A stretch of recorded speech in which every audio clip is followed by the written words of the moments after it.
Rich Kid, Smart Kid by Robert Kiyosaki is a transformative book that addresses one of the most overlooked yet crucial aspects of modern education: teaching children about money. Kiyosaki argues that traditional schooling focuses on academic success and preparing students for employment, but fails to teach financial literacy, leaving young people unprepared for real-world financial challenges. This book is packed with actionable insights, real-life examples, and practical strategies to equip parents with the tools they need to raise financially intelligent children who can create wealth and secure financial independence. It's not just a guide for parents. It's a blueprint for anyone who wants to foster financial wisdom in the next generation. One of the book's most striking ideas is Kiyosaki's critique of the traditional education system. He asserts that schools are designed to produce employees, not entrepreneurs or investors. The focus on memorization, grades, and degrees trains children to depend on salaries rather than build assets.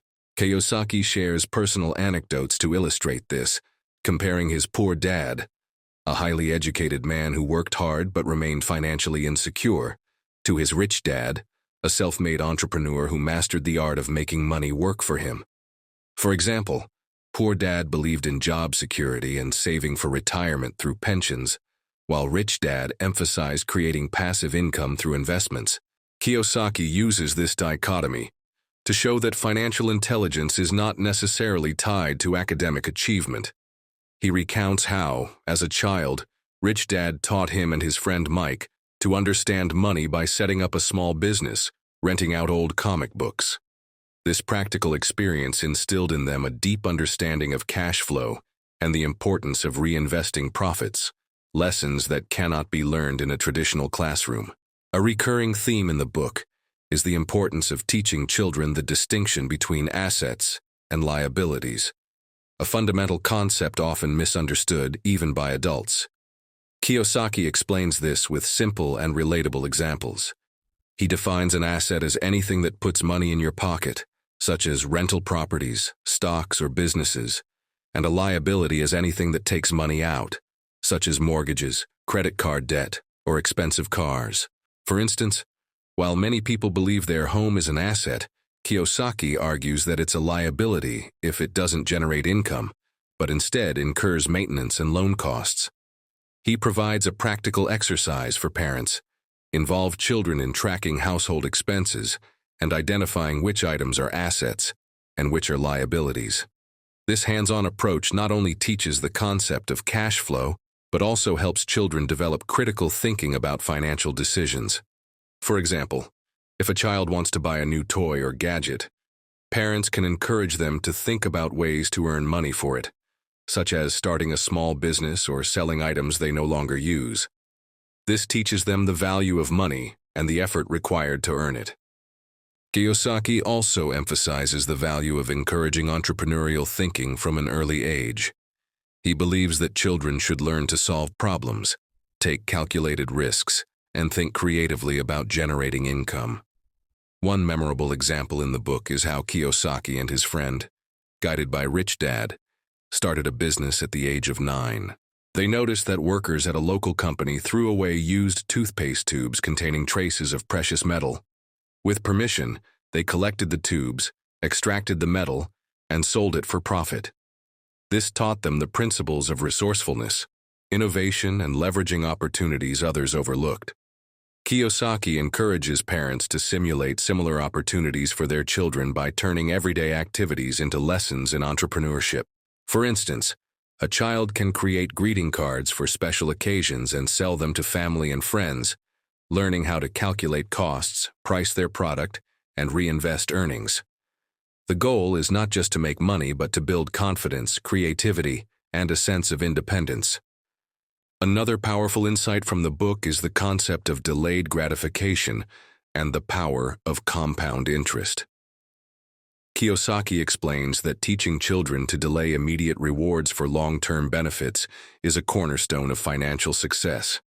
He illustrates this with a compelling example. If a child invests $10 a month starting at age 10, with an annual return of 10%, they could accumulate over $20,000 by the time they are 30. This example vividly demonstrates the value of starting early and letting time and interest work their magic. To make this concept tangible, Kiyosaki suggests parents help their children set up small savings or investment accounts. For example, if a child earns money from a part-time job or an entrepreneurial venture, parents can encourage them to save a portion of their income in a high-yield savings account or an index fund. By tracking their progress over time, children will see firsthand how their money grows, reinforcing the habit of saving and investing. Kiyosaki places a strong emphasis on teaching children to view problems as opportunities. He recounts a story about his own childhood when he and his friend observed how discarded items could be repurposed for profit. This mentality of seeing potential where others see waste is a mindset he believes is crucial for financial independence. Parents can teach this by encouraging children to think creatively about how to solve real-life challenges. For example, instead of buying expensive gifts for family members, children could be guided to make personalized gifts, which not only saves money, but also demonstrates the value of effort and thoughtfulness. This practice instills a resourceful attitude that is essential for entrepreneurship and financial success. Additionally, Kiyosaki dives into the psychological aspects of money management, pointing out that many financial mistakes stem from emotional reactions like fear or greed. He argues that teaching children to manage their emotions in relation to money is just as important as teaching them financial principles. For example, when children feel frustrated about not being able to buy something immediately, parents can use this as an opportunity to discuss the difference between wants and needs and the benefits of saving for larger goals. Kiyosaki also shares examples of families who turned financial difficulties into teaching moments, involving their children in budget adjustments and encouraging them to contribute ideas on how to save money. This not only teaches resilience but also helps children develop a proactive approach to problem solving. Finally, the book concludes with a call to action for parents to lead by example. Kiyosaki emphasizes that children learn more from what their parents do than what they say. If parents demonstrate smart financial habits, such as budgeting, investing, and constantly learning, they set a powerful example for their children. He shares a touching story of a mother who involved her teenage daughter in the family's investment decisions. By taking her daughter to open houses and discussing the potential returns on investment properties, the mother not only taught her practical skills, but also showed her the confidence to make informed financial decisions.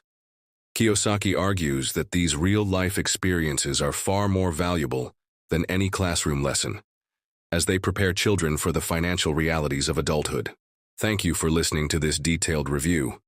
If you found this content valuable, please subscribe to the channel, like the video, and share it with your friends.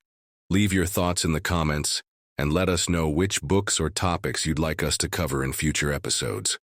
Your feedback helps us create content that's truly tailored to your needs.